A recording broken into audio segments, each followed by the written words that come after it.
Well, the Treasurer, as we've been reporting, is due to post a razor-thin surplus, but one leading economist argues there is a case for more boldness in tonight's budget.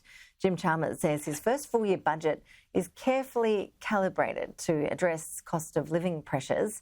But Grattan Institute CEO Danielle says that as demands for extra support to Australia's most vulnerable increase, Labor should be more ambitious.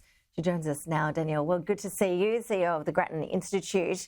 There still could be some surprises, Danielle, this evening, but it doesn't sound like you're expecting too many revolutionary measures to be unveiled. Look, I think that's right. I think we sort of largely now know the contours of this budget. There will be a package of cost of living relief. There will be some modest increase in support for the vulnerable.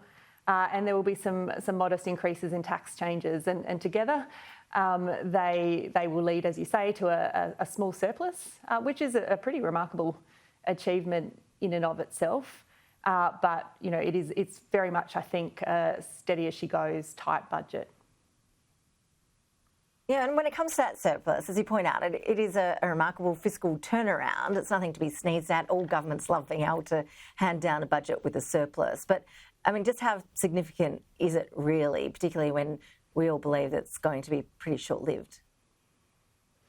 Look, I think it will almost certainly be short-lived. I think probably a single year, depending on what happens to some of those broader factors. It's been helped along by an extraordinary strong labour market, which has meant the government's just collecting more in income tax receipts. It's been helped by very high commodity prices, especially compared to Treasury's assumptions. And to be fair to the government, it has been helped by the degree of fiscal restraint that has been shown as well.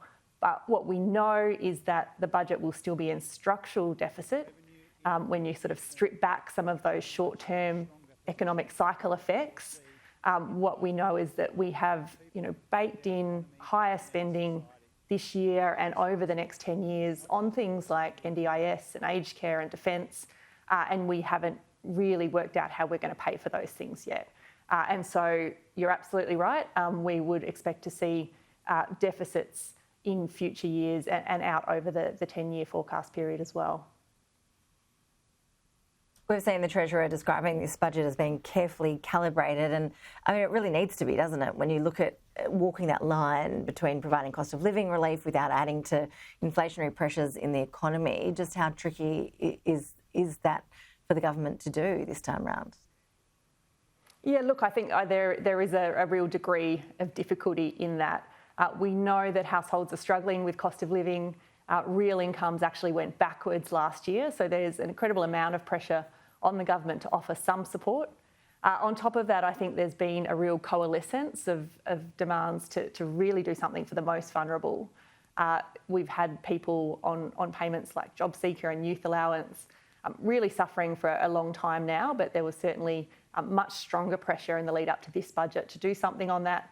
But as you say, on the flip side, if governments go too far, we risk adding to inflationary pressures that ultimately will impact on household living standards in the longer term.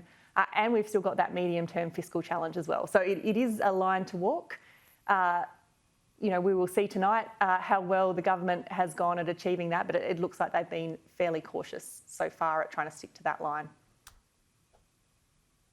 Danielle, would really appreciate your analysis. Thank you. We'll let you go and prepare for another big evening of looking at those budget papers.